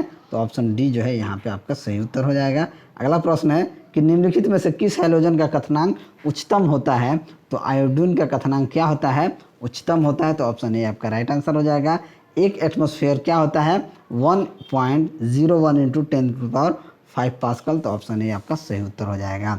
एक उत्तल लेंस की फोकस लंबाई 25 सेंटीमीटर, तो उसकी क्षमता की गणना कीजिए। P बराबर क्या होता है, 1/f, यानी 1/25 सेंटीमीटर ऊपर 100 कर दीजिए। ये आपका मीटर है तो सेंटीमीटर में बदल देंगे तो कितना हो जाएगा, 100/25 यानी 4 डायोप्टर। तो ऑप्शन डी आपका सही उत्तर हो जाएगा। यदि वायु प्रतिरोध को नगण्य माने तो मुक्त रूप से गिरते हुए पिंड की स्थितिज ऊर्जा और गतिज ऊर्जा का जो योग होगा वो क्या होगा, तो ये आपका स्थिर होगा। तो ऑप्शन डी जो है आपका राइट आंसर हो जाएगा। अगला प्रश्न है कि निम्नलिखित को पूरा कीजिए। बल बराबर क्या होता है, तो द्रव्यमान गुना त्वरण होता है। तो ऑप्शन ए आपका राइट आंसर हो जाएगा। अगला प्रश्न है कि भोजन के पाचन की प्रक्रिया के दौरान होने वाले ऊर्जा परिवर्तन के प्रकार को बताएं। तो ये क्या होता है, रासायनिक ऊर्जा से ऊष्मा ऊर्जा में बदलता है। तो ऑप्शन बी आपका राइट आंसर हो जाएगा। अगला प्रश्न है कि एक सर्किट आरेख में इस तरह के दिए गए प्रतीक का उपयोग इस प्रकार किया जाता है, इसके लिए किया जाता है, तो प्रतिरोध का एक प्रतिरोधी होता है। तो ऑप्शन सी जो है आपका राइट आंसर हो जाएगा। इसे रेजिस्टेंस यानी कि प्रतिरोध कहा जाता है। डैश को पचाने के लिए शाकाहारी को लंबी छोटी आंत की आवश्यकता होती है, तो किसको पचाने, तो देखिए सेलुलोज को पचाने के लिए शाकाहारी को लंबी छोटी आंत की आवश्यकता होती है। तो ऑप्शन सी जो है आपका सही उत्तर हो जाएगा। और अगला प्रश्न है, थोड़ा सा इसको ऊपर कर लेते हैं कि एक वस्तु 20 न्यूटन का बल लागू किया जाता है और 2 मीटर पर सेकेंड स्क्वायर के त्वरण के साथ गति करती है, तो वस्तु के द्रव्यमान की गणना कीजिए। F बराबर क्या होता है, ma। बल की फोर्स कितना है, 20 बराबर द्रव्यमान नहीं पता है, त्वरण आपका 2 है, 2 से काट दीजिए 10, ये आपका 10 kg हो जाएगा। तो ऑप्शन बी आपका सही उत्तर हो जाएगा। चलिए अगला क्वेश्चन है, किसी भीड़ बड़ी गली पर किसी कार की गति डैश का एक उदाहरण है, तो किसका एक उदाहरण है, असमान गति का उदाहरण होता है। तो ऑप्शन सी आपका राइट आंसर हो जाएगा। और निम्नलिखित में से कौन अर्ध धातु नहीं है? तो क्लोरीन जो होता है ये अर्ध धातु नहीं होता है, तो ऑप्शन सी आपका सही उत्तर हो जाएगा। और रदरफोर्ड परमाणु मॉडल में अल्फा कण डैश पर प्रभावित किए जाते थे, तो अल्फा कण स्वर्ण पर प्रभावित किए जाते थे, तो ऑप्शन सी जो है ये आपका सही उत्तर हो जाएगा। अगला प्रश्न है कि एक वस्तु का भार 980 न्यूटन है, यदि गुरुत्वीय त्वरण 9.8 मीटर पर सेकंड स्क्वायर है तो वस्तु का द्रव्यमान क्या हो जाएगा? काट दीजिए ना, 9.8 से कितना हो जाएगा? ये 100 केजी हो जाएगा। डायरेक्ट काट दीजिए 100 केजी, तो ऑप्शन ए आपका, यानी देखिए यहाँ करके दिखा देते हैं ना, तो कहिएगा कैसे कट गया। एफ कितना दिया है? 980 न्यूटन। द्रव्यमान नहीं पता है, त्वरण 9.8 है, तो एम बराबर क्या हो जाएगा? 980/9.8, एगो जीरो बढ़ा दीजिएगा ऊपर तो नीचे 98 हो जाएगा, 100 केजी। ऑप्शन ए क्या हो जाएगा आपका सही उत्तर। ऐसे वायर जो घरों में बिजली संचालित करते हैं उसमें डैश की कोटिंग होती है, तो उसमें पॉलीविनाइल क्लोराइड की कोटिंग होती है, तो ऑप्शन सी आपका राइट आंसर हो जाएगा। कौन सा सेट समतुल्य है? तो सेट समतुल्य की बात की जाए तो विटामिन B5 नियासिन जो है ये आपका समतुल्य है, तो ऑप्शन डी आपका सही उत्तर हो जाएगा। अगला प्रश्न है कि शिरोबिंदु कण का पूरक डैश होता है, तो ये क्या होता है? सौर एल्टीट्यूड कोण होता है, तो ऑप्शन ए आपका राइट आंसर हो जाएगा। 273 केल्विन का मान क्या होगा? तो 273 केल्विन का मान 0 डिग्री सेल्सियस होता है, तो ऑप्शन ए आपका राइट आंसर हो जाएगा। आप निकाल भी सकते हैं, C-0/100 बराबर F-32/180 फार्मूला लगा के। किसी पौधे के वनस्पति भाग डैश के होते हैं, तो ये जड़, तने और पत्तियों के होते हैं, तो ऑप्शन ए आपका सही उत्तर हो जाएगा। तत्वों को डैश के आधार पर वर्गीकृत किया जाता है, तो तत्वों को उनके संयोजकता के आधार पर वर्गीकृत किया जाता है, तो ऑप्शन ए आपका सही उत्तर हो जाएगा। अगला प्रश्न है स्ट्रेटिफाइड स्क्वेमस एपिथेलियम किस में मौजूद होता है? तो ये जो होता है त्वचा में मौजूद होता है, तो ऑप्शन सी आपका राइट आंसर हो जाएगा। और निम्नलिखित में से कौन सा विकल्प अन्य विकल्पों से भिन्न है? तो MgOH ट्वाइस जो है इन सभी से भिन्न है, तो ऑप्शन बी आपका राइट आंसर हो जाएगा। यदि मृदा की मृदु अम्ल के साथ उपचारित किया जाए तो इस मिट्टी में हाइड्रेंजिया गुल्म के फूल डैश के होंगे, तो ये किसके होंगे? नीले रंग के, तो ऑप्शन सी आपका सही उत्तर हो जाएगा। पौधों में गैसों का आदान प्रदान डैश के माध्यम से होता है, तो ये आपका रंध्र यानी कि स्टोमेटा के माध्यम से होता है, तो ऑप्शन ए आपका राइट आंसर हो जाएगा। ये 6 समाप्त। अब हम देखने वाले हैं सेट नंबर 7। सेट नंबर 7 देखने वाले हैं, जो कि 28 नवंबर 2018 के शिफ्ट 2 में पूछा गया प्रश्न है। Al2O3 plus NaOH plus H2O मिलके क्या बनेगा? ये बनाएगा NaAlOH4 एक्वेज, तो ऑप्शन बी जो है यहाँ पे आपका राइट आंसर हो जाएगा। CO2 के 44 ग्राम में मौजूद CO2 के अणुओं की संख्या कितनी हो जाएगी? मोलों की संख्या कैसे निकालते हैं? दिया गया द्रव्यमान बटा अनुद्रव्यमान। दिया गया द्रव्यमान 44 है और ये हो जाएगा 16 दूना 32 और 12 44, ये कितना हो जाएगा? 1। क्या हो जाएगा? 1 मोल, यानी कह सकते हैं कि इसकी संख्या जो है कितनी हो जाएगी? अणुओं की संख्या 6.022 × 10⁻23 होती है, तो ऑप्शन ए आपका राइट आंसर हो जाएगा। क्योंकि 1 मोल संख्या किसके बराबर होता है?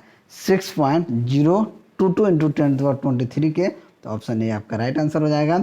मेंडलीव का नियम बताता है कि तत्वों के गुण उनके डैश के आवर्ती फलन होते हैं, तो उनके परमाणु द्रव्यमान के आवर्ती फलन होते हैं, तो ऑप्शन ए यहाँ पे सही उत्तर हो जाएगा। अगला प्रश्न है कौन सा अधातु तरल अवस्था में होता है? तो ब्रोमीन जो होता है, ब्रोमीन तरल अवस्था में होता है, तो ऑप्शन ए जो है ये क्या हो जाएगा? आपका सही उत्तर हो जाएगा। निम्नलिखित में से कौन सा कथन सत्य नहीं है? सत्य नहीं है बोला गया है, तो ऑक्सीकरण हाइड्रोजन का लाभ होता है, ये आपका सत्य नहीं है, तो ऑप्शन डी यहाँ पे आपका सही उत्तर हो जाएगा। और अगला प्रश्न देखते हैं कि संयोजी उत्तक डैश से निकलते हैं। तो संयोजी उत्तक जो होते हैं ये आपका मध्य जनस्तर यानी कि मेसोडर्म से निकलते हैं, तो ऑप्शन सी आपका सही उत्तर हो जाएगा। और निम्नलिखित में से क्या प्रजातियों की संख्या के स्थिर बने रहने से संबंधित है? तो ये आपका प्रजनन, तो ऑप्शन सी यहाँ पे सही उत्तर हो जाएगा। अगला प्रश्न है कि उस ध्वनि तरंग का तरंगदैर्घ्य ज्ञात कीजिए जिसकी प्रदत्त माध्यम में आवृत्ति 800 हर्ट्ज और गति 420 मीटर पर सेकेंड है। तो तरंगदैर्घ्य कह रहा है, तो भी बराबर क्या होता है? N lambda. क्या होता है? N lambda. तो लेमडा बराबर क्या हो जाएगा? भी बटा एन। भी कितना दिया है आपका? 420। लेमडा एन कितना दिया है? 800 हर्ट्ज। भाग कीजिएगा तो ये 0.525 मीटर आ जाएगा, तो ऑप्शन सी यहाँ पे सही उत्तर हो जाएगा। प्रत्येक आवर्त के अंत में संयोजित सेल डैश में होता है, तो ये पूर्ण रूप से भरा होता है, तो ऑप्शन डी यहाँ पे सही उत्तर हो जाएगा। और अगला प्रश्न है कि वायुमंडलीय दाब पर 1 केजी ठोस को इसके गलनांक बिंदु पर तरल अवस्था में बदलने के लिए आवश्यक ऊष्मीय ऊर्जा का राशि क्या होता है? तो आवश्यक ऊष्मीय ऊर्जा का राशि द्रवण की गुप्त ऊष्मा होती है, तो ऑप्शन ए आपका राइट आंसर हो जाएगा। यदि 25 किलोग्राम द्रव्यमान वाली एक वस्तु पर 75 न्यूटन का बल लगाया जाता है तो त्वरण क्या हो जाएगा? F बराबर क्या होता है? F बराबर होता है m में, अगर ये 75 न्यूटन है, द्रव्यमान 25 है, तो त्वरण कितना हो जाएगा? 25 तियाँ 75, 3 मीटर पर सेकेंड स्क्वायर, तो ऑप्शन बी आपका राइट आंसर हो जाएगा। अगला प्रश्न है, पृथ्वी की समतल सतह पर पहुंचने वाले वैश्विक विकिरण रेडिएशन डैश द्वारा स्पष्ट की जाती है, तो ये आपका प्रति घंटा बीम रेडिएशन प्लस प्रति घंटा डिफ्यूज रेडिएशन में, तो ऑप्शन बी आपका राइट आंसर हो जाएगा। शुक्राणु को सीधे अंडे में अंतक्षेपित करने की अत्यधिक विकसित प्रक्रिया डैश कहलाती है, तो इसे क्या कहा जाता है? ICSI कहा जाता है, यानी कि इंट्रा सिटोप्लाज्मिक स्पर्म इंजेक्शन। ठीक है, चलिए आगे बढ़ते हैं। वसा उत्तक इनमें से किस में उपस्थित होते हैं? तो वसा उत्तक जो होते हैं ये आपके सबक्यूटेनियस लेयर में उपस्थित होते हैं, तो ऑप्शन बी आपका राइट आंसर हो जाएगा। हीलियम के 52 ग्राम में कणों की संख्या ज्ञात कीजिए। हीलियम के 52 ग्राम में देखा जाए तो 52/4 यानी कि 13, तो ऑप्शन सी आपका सही उत्तर हो जाएगा। उस बल का नाम बताएं जिसमें परिणाम स्वरूप दो परस्पर प्रभावी वस्तुओं के बीच प्रत्यक्ष भौतिक संपर्क होता है, तो संपर्क बल, तो ऑप्शन ए आपका राइट आंसर हो जाएगा। अगला प्रश्न है कि 40 किलोग्राम द्रव्यमान की वस्तु को किसी वस्तु को भूमि से एक निश्चित ऊंचाई तक उठाया जाता है और इसकी स्थितिज ऊर्जा 2000 जूल है, तो वस्तु की भूमि से ऊंचाई ज्ञात कीजिए। पी पोटेंशियल एनर्जी बराबर क्या होता है? mgh। यहाँ से h बराबर क्या हो जाएगा? PE/mg।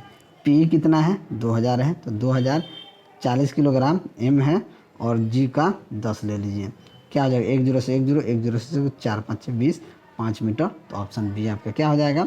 सही उत्तर हो जाएगा। मनुष्यों में डैश एक अम्लीय माध्यम निर्मित करता है जो एंजाइम पेप्सिन के कार्य को सुगम बना देता है, तो ये हाइड्रोक्लोरिक अम्ल होता है, तो ऑप्शन बी आपका राइट आंसर हो जाएगा। निम्न में से किस राशि में इकाइयाँ समान होती है? तो इकाइयाँ समान, कार्य और ऊर्जा का इकाई जो है समान होता है, तो ऑप्शन डी आपका राइट आंसर हो जाएगा। और विद्युत प्रवाह के लिए पूर्ण पथ निम्न में से क्या है? तो पूर्ण पथ जो है सेल है, तो ऑप्शन डी यहाँ पे सही उत्तर हो जाएगा। निम्नलिखित में से कौन सा कथन गलत है? कौन सा कथन गलत है हमसे पूछ रहा है, तो चाल, स्पीड और गति दोनों की दिशा होती है, यही आपका गलत है, तो ऑप्शन डी यहाँ पे क्या हो जाएगा? ऑप्शन डी यहाँ पे आपका सही उत्तर हो जाएगा। अब चलिए सेट नंबर 8 देखते हैं। सेट 8 का पहला क्वेश्चन जो कि 28 नवंबर 2018 का थर्ड शिफ्ट में पूरा पूछा गया प्रश्न है। अत्वचीय परत में किस प्रकार के उत्तक मौजूद होते हैं? तो इसमें वसीय उत्तक मौजूद होते हैं, तो ऑप्शन ए आपका सही उत्तर हो जाएगा। प्रजनन डैश में मदद करता है, तो प्रजनन जो होता है प्रजातियों के विस्तार में मदद करता है, तो ऑप्शन सी यहाँ पे सही उत्तर हो जाएगा। निम्नलिखित में से कौन सा तत्व मोनो एटॉमिक है? तो मोनो एटॉमिक जो होता है हीलियम होता है, तो ऑप्शन सी यहाँ पे आपका सही उत्तर हो जाएगा। क्लिस्टोगैमस पुष्प की प्रकृति कैसी होती है? तो ये आपका स्वपरागणित होता है, तो ऑप्शन डी यहाँ पे आपका राइट आंसर हो जाएगा। समीकरण ZnO plus NaOH plus H2O Na2ZnOH4 में समीकरण संतुलित करने के लिए उत्पाद के कितने मोल की आवश्यकता होगी? तो इसमें कम से कम 1 मोल की आवश्यकता होगी, तो ऑप्शन डी जो है आपका राइट आंसर हो जाएगा। इसमें 1 मोल ZnO का तथा 2 मोल NaOH की आवश्यकता होगी। जब प्रयुक्त बल द्वारा अधिकतम कार्य होता है तो बल और विस्थापन के बीच कोण कितना होता है? तो बल और विस्थापन के बीच कोण क्या होगा? 0 डिग्री होगा, तो ऑप्शन ए आपका राइट आंसर हो जाएगा। चलिए अगला प्रश्न है कि पौधों में वाष्पीकरण को क्या कहा जाता है? तो पौधों में वाष्पीकरण को वाष्पोत्सर्जन कहा जाता है, तो ऑप्शन सी सही उत्तर हो जाएगा। अपने सबसे बाहरी कक्ष में 7 इलेक्ट्रॉनों वाला तत्वों का परिवार डैश है, वो कौन है? तो हैलोजन है, तो ऑप्शन डी यहाँ पे सही उत्तर हो जाएगा। अगला प्रश्न है कि इलेक्ट्रिक सेल डैश होता है, तो इलेक्ट्रिक सेल जो होता है ये बिजली के प्रवाह के लिए मार्ग प्रदान करता है, तो ऑप्शन डी आपका राइट आंसर हो जाएगा। और मनुष्यों में पेट से आने वाला भोजन जो होता है ये अम्लीय होता है, तो ऑप्शन डी यहाँ पे क्या हो जाएगा? आपका सही हो जाएगा। धातुओं को बिना तोड़े पीट कर पतली चादरें बनाई जा सकती है, धातुओं वो डैश हैं, वो क्या होगी, अघातवर्धनीय। तो ऑप्शन बी आपका सही उत्तर हो जाएगा। और थोरियम, क्यूरियम और यूरेनियम डैश होता है। थोरियम, क्यूरियम और यूरेनियम जो होता है रेडियो एक्टिव तत्व होता है। तो ऑप्शन बी यहाँ पे आपका सही उत्तर हो जाएगा। डैश में एक ऐसा एकल चार्ज परमाणु या परमाणु समूह शामिल हो सकता है जिसमें शुद्ध चार्ज जो होता है आपका आयन होता है। तो ऑप्शन बी यहाँ पे सही उत्तर हो जाएगा। और जब किसी वस्तु को ऊपर की ओर फेंका जाता है तो वस्तु में होने वाले गतिज और स्थितिज ऊर्जा में परिवर्तन को क्या कहा जाता है, तो गतिज ऊर्जा कम हो जाती है और स्थितिज ऊर्जा क्या हो जाएगी, बढ़ जाएगी। तो ऑप्शन डी यहाँ पे सही उत्तर हो जाएगा। अगला प्रश्न है, निम्न में से कौन सा कथन सही है। कथन सही है कि जब एक लिफ्ट में एक वस्तु का वजन ऊपर की ओर बढ़ते समय बढ़ता है जबकि उसका द्रव्यमान क्या रहता है, समान रहता है। तो ऑप्शन बी जो है आपका राइट आंसर हो जाएगा। अगला प्रश्न है कि निम्न में से कौन सा कथन सही है। लंबवत रूप से ऊपर की ओर फेंकी हुई एक गेंद 18 सेकंड में जमीन पर लौट कर आती है। उसका वेग 90 मीटर पर सेकेंड है। लंबवत रूप से ऊपर की ओर फेंकी हुई गेंद 18 सेकंड में जमीन पर लौट कर आती है। उसका वेग 180 मीटर पर सेकेंड है। अगर हम पृथ्वी की सतह से ऊपर की ओर जाते हैं तो जी का मान घटता है। अगर हम पृथ्वी की सतह से ऊपर की ओर जाते हैं तो जी का मान बढ़ता है। ठीक है, सबसे पहले v बराबर क्या होता है, v बराबर u प्लस जी टी। लेकिन यहाँ क्या करेंगे, v बराबर u माइनस जी टी, ऊपर की ओर जाने। ठीक है, इनिशियल वेलोसिटी क्या हो जाएगा 0, तो यहाँ जी टी कर देंगे, यानी कि 10 गुना 9 यानी क्या हो जाएगा 90 मीटर पर सेकेंड। यानी ये तो एक सही है। और दूसरा है, अगर हम पृथ्वी से ऊपर की ओर जाते हैं तो जी का मान क्या होता है, घटता है। तो हम कह सकते हैं कि ए और सी ही आपका यहाँ पे सही है। तो option B is the right answer हो जाएगा। अगला प्रश्न है कि अवतल दर्पण की फोकस लंबाई डैश होती है। तो अवतल दर्पण की फोकस लंबाई ऋणात्मक होती है। तो ऑप्शन डी आपका राइट आंसर हो जाएगा। और किसी किरण के विकिरण प्रवाह के किसी झुकी हुई सतह से क्षैतिज सतह पर गिरने के गुणोत्तर को क्या कहा जाता है, तो गुणोत्तर को झुकाव कारक कहा जाता है। तो ऑप्शन डी आपका सही उत्तर हो जाएगा। किस अभिक्रिया द्वारा धातु ऑक्साइड से प्राप्त की जा सकती है, तो अपचयन के माध्यम से धातु ऑक्साइड से धातु प्राप्त किया जा सकता है। अगला प्रश्न है कि दिए गए कथन को पढ़ें और सही विकल्प चुनें। बेकिंग सोडा स्वाद में कड़वा होता है और क्षारक स्वाद में कड़वा होते हैं और अम्ल स्वाद में खट्टे होते हैं। तो यहाँ देखा जाए तो दोनों ही सही है, 1 और 2। तो ऑप्शन बी यहाँ पे आपका सही उत्तर हो जाएगा। अगला प्रश्न है कि एक गेंद को 49 मीटर ऊंचाई से गिराया जाता है। 2 सेकंड बाद इसकी स्थितिज ऊर्जा और गतिज ऊर्जा का अनुपात क्या हो जाएगा। ठीक है, 2 सेकंड बाद इनिशियल वेलोसिटी क्या है, 0 है। तो h बराबर क्या है, ut plus half G T square. देखेंगे half G T square, initial velocity 0, तो ये क्या हो जाएगा 0। तो ये 1/2 9.8 इंटू टी कितना ले रहा है, 2 सेकेंड 2। तो 2 गुना 2, 2 से 2 कट गया, 9.8 इंटू 2 यानी हो जाएगा 19.6 मीटर। ठीक है, ये पहला। अब 49 मीटर, अब पृथ्वी से ऊंचाई कितने हो गए, 49 में से 19.6 माइनस कर देंगे तो ये आपका 29.4 हो गया। अब पोटेंशियल एनर्जी क्या हो जाएगा, mgh होगा, यानी कि m गुना 9.8 इंटू 29.4 होगा। अब देखो हमको हाफ mv² निकालना है, काइनेटिक एनर्जी आप निकालिएगा 19.6 को रख के काइनेटिक एनर्जी निकालिएगा और इन दोनों का अनुपात क्या है आप दीजिए, इसका आंसर आप निकाल सकते हैं। चलिए, निम्नलिखित में से कौन सा जीव सही सुमेलित नहीं है। सही सुमेलित नहीं है, अग्नाशय ग्लिसिन संपुट होता है, ये सही नहीं है। एक ध्वनि तरंग की फ्रीक्वेंसी 2 किलोहर्ट्ज़ है तथा तरंग की लंबाई 35 सेंटीमीटर है, तो तरंग को 1.5 किलोमीटर की यात्रा करने में कितना समय लगेगा। आवर्ती वेग v बराबर क्या होता है, एन लैम्डा होता है। एन लैम्डा यानी कि 2 गुना 2 किलोहर्ट्ज़ यानी कि 2 गुना 10⁻³ लिख दीजिए। कितना है, लंबाई 35 है, 35 गुना 10⁻⁻ सेंटीमीटर है, तो 10⁻² लिख दीजिए। ये कितना हो जाएगा, ये हो जाएगा 700 मीटर पर सेकेंड। अब 1500 की दूरी करना है तो 1500 को 7 से भाग दीजिए, 2.1 सेकेंड लगेगा। समय क्या होता है, दूरी बटा चाल। तो ऑप्शन बी यहाँ पे आपका सही उत्तर हो जाएगा। अगला प्रश्न है, डैश 2 परस्पर प्रभाव डालने वाली वस्तुओं के बीच बिना किसी भौतिक संपर्क के बिना होता है। तो क्या होता है, तो ये क्षेत्रीय बल जो होता है 2 परस्पर प्रभाव डालने वाले वस्तुओं के बीच बिना किसी भौतिक संपर्क के होता है। तो ऑप्शन सी यहाँ पे क्या हो जाएगा, आपका सही उत्तर हो जाएगा। चलिए सेट नंबर 9 देखते हैं। सेट नंबर 9 का पहला क्वेश्चन जो कि 1 दिसंबर 2018 को पूछा गया है। एकमात्र अधातु जो तरल अवस्था में पाया जाता है तो ब्रोमीन है। तो ऑप्शन ए आपका राइट आंसर हो जाएगा। पराग ट्यूब का विकास भूमि अनुकूलन में डैश का एक महत्वपूर्ण चरण है। तो ये स्पर्मेटोफाइटस, तो ऑप्शन सी आपका राइट आंसर हो जाएगा। निम्नलिखित में से किस वैज्ञानिक का आधुनिक आवर्त सारणी के निर्माण में योगदान नहीं है? तो डेमोक्रिट्स का नहीं है, तो ऑप्शन ए यहाँ पे सही उत्तर हो जाएगा।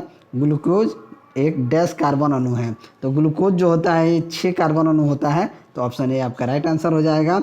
एक घोल में 8% नमक है, यदि घोल का आयतन 550 ml है तो ऊर्जा, तो इसमें नमक की मात्रा क्या हो जाएगी? 550 का 8% यानी कि 8/100 कर दीजिए, 1 0 से 1 0 काट दीजिए, जो 5.5 हो गया, गुना कीजिए, आपका 44 ml हो जाएगा, तो ऑप्शन डी यहाँ पे आपका सही उत्तर हो जाएगा। एक गतिमान वस्तु का संवेग कुछ कारकों पर निर्भर करता है, निम्नलिखित में से कौन सा कथन सबसे उपयुक्त है? तो गतिमान वस्तु का संवेग उसके द्रव्यमान और वेग पर निर्भर करता है, तो ऑप्शन बी जो है आपका सही उत्तर हो जाएगा। चलिए आगे बढ़ते हैं। अगला प्रश्न है, क्लोरीन फ्लोरीन आयोडीन डैश के उदाहरण है? तो क्लोरीन फ्लोरीन ब्रोमीन जो है ये हैलोजन के उदाहरण है, तो ऑप्शन सी आपका राइट आंसर हो जाएगा। उत्तल दर्पण की फोकस लंबाई क्या होती है? तो धनात्मक होती है, तो ऑप्शन डी आपका राइट आंसर हो जाएगा। निम्न में से किस ध्वनि तरंग में तरंग सर्वाधिक लंबी होती है? तो ये आपका 100 किलोहर्ट्ज़ की आवृत्ति वाली तरंग में, तो ऑप्शन ए आपका राइट आंसर हो जाएगा। चलिए अगला क्वेश्चन है, अकशाघती युग्मों के साथ समयुग्मी स्थितियाँ डैश में पाई जाती है? तो ये क्लेमाइडोमोनास में पाया जाता है, तो ऑप्शन ए आपका राइट आंसर हो जाएगा। निम्न में से क्या डाल्टन के परमाणु सिद्धांत की अवधारणा नहीं है? तो सभी पदार्थ छोटे कणों से मिलकर बने होते हैं जिन्हें अणु कहा जाता है, ये डाल्टन के परमाणु सिद्धांत की अवधारणा नहीं है, तो ऑप्शन डी यहाँ पे सही उत्तर होगा। और मनुष्यों में पुरुषों के यौन गुणसूत्रों में डैश समूह पाया जाता है, तो XY समूह पाया जाता है, तो ऑप्शन ए आपका राइट आंसर हो जाएगा। और ठोस सतह द्वारा किसी भी वस्तु पर सामान्य दिशा में लगाए गए बल को क्या कहा जाता है? तो उसे सामान्य बल कहा जाता है, तो ऑप्शन ए आपका सही उत्तर होगा। और इलेक्ट्रॉन पर आवेश कितना होता है? तो 1.6 × 10⁻⁻19 कूलम होता है, तो ऑप्शन ए यहाँ पे सही उत्तर हो जाएगा। भोजन के बर्तनों पर टीन की परत लगाई जाती है, जिंक की नहीं, क्योंकि जिंक टीन से अधिक प्रतिक्रियाशील होता है, तो ऑप्शन सी आपका सही उत्तर हो जाएगा। और विषुवत रेखा पर किसी वस्तु को भारहीन बनाने के लिए पृथ्वी की घूर्णन अवधि क्या होती है? तो 84 मिनट होती है, तो ऑप्शन बी आपका सही उत्तर हो जाएगा। और क्वथनांक जल रिएक्टर और दाब जल रिएक्टर डैश के प्रकार हैं? तो ये परमाणु रिएक्टर के प्रकार हैं, तो ऑप्शन सी यहाँ पे सही उत्तर होगा। फास्फोरिक एसिड का रासायनिक सूत्र क्या होता है? तो फास्फोरिक एसिड का रासायनिक सूत्र H3PO4 होता है, H3PO4 यानी कि ऑप्शन बी आपका सही उत्तर होगा। निम्न में से कौन सा कथन गलत है? गलत कथन कह रहा है कि बांध के जल में गतिज ऊर्जा होती है, ऑप्शन सी जो है आपका सही उत्तर होगा। और डैश का रासायनिक प्रतिक्रिया लैटिन शब्द कैलियम से बना होता है, तो ये किसका होता है? तो ये पोटेशियम का, तो ऑप्शन डी आपका सही उत्तर हो जाएगा। अगला प्रश्न है कि P4O10 + H2O H3PO समीकरण पर ध्यान दें, इस अभिक्रिया में जल के आवश्यक कण कितने होंगे? तो ये आपके 6 होंगे, तो ऑप्शन बी आपका सही उत्तर होगा। और निम्न परिस्थितियों में किसमें कार्य नकारात्मक बल द्वारा किया गया है? तो नकारात्मक बल जो है जब कोई वस्तु बल के विपरीत दिशा में स्थानांतरित होता है तो उसमें होता है, तो ऑप्शन सी जो है आपका सही उत्तर हो जाएगा। और अगला क्वेश्चन देखते हैं। अगला क्वेश्चन है कि निम्नलिखित में से क्या गुरुत्वाकर्षण के सार्वत्रिक नियम से संबंधित नहीं है? तो चंद्रमा के चारों ओर पृथ्वी की गति जो है ये चंद्रमा गुरुत्वाकर्षण के सार्वत्रिक नियम से संबंधित नहीं है। और डैश पौधों के सभी भागों में भोजन पहुंचाता है, तो फ्लोएम जो होता है पौधों के सभी भागों में भोजन को पहुंचाता है, तो ऑप्शन बी यहाँ पे आपका सही उत्तर हो जाएगा। चलिए सेट नंबर 10 देखने वाले हैं। सेट नंबर 10 का पहला क्वेश्चन देखते हैं, जो कि ये 1 दिसंबर 2018 का थर्ड शिफ्ट का पूछा गया प्रश्न है कि विराम अवस्था से चलती हुई एक बस 2 मिनट के लिए 0.2 के समान त्वरण के साथ चलता है, तो तय की गई दूरी क्या हो जाएगी? एस बराबर क्या होता है? ut + half AT²। यहाँ इनिशियल वेलोसिटी 0 होगा, तो ये 0 हो जाएगा। हाफ AT² 2 गुना त्वरण आपका कितना है? त्वरण यहाँ पे दिया है आपका कितना है?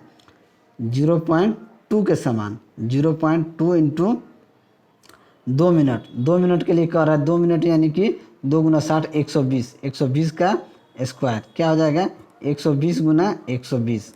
अब काट दीजिए, 2 से काट दीजिए 60, 60 बार में ये अगर करेंगे तो 2 हो जाएगा। 60 दूना 120 यानी कि 12, 12 बार है 144 यानी कि 1440 मीटर, तो ऑप्शन सी आपका राइट आंसर हो जाएगा।